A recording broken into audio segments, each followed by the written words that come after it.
আবৃত্তি করছি কবি সুকান্ত ভট্টাচার্যের লেখা কবিতা পহেলা মেয়ের কবিতা।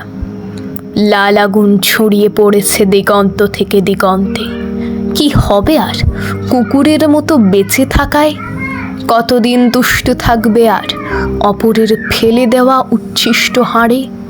মনের কথা ব্যক্ত করবে ক্ষীণ অস্পষ্ট কেউ কেউ শব্দে। ক্ষুধিত পেটে ধুকে ধুকে চলবে কতদিন? ঝুলে পড়া তোমার জিভ শ্বাসে প্রশ্বাসে ক্লান্তি টেনে কাঁপতে থাকবে কতকাল? মাথায় মৃদু চাপড় আর পিঠে হাতের স্পর্শে কতক্ষণ ভুলে থাকবে পেটের ক্ষুধা আর গলার শিকলকে? কতক্ষণ নাড়তে থাকবে লেজ? তার চেয়ে পোষ মানাকে অস্বীকার করো, অস্বীকার করো বশ্যতাকে। চলো শুকনো হাড়ের বদলে সন্ধান করি তাজা রক্তের। তৈরি হোক লাল আগুনে ঝলসানো আমাদের খাদ্য।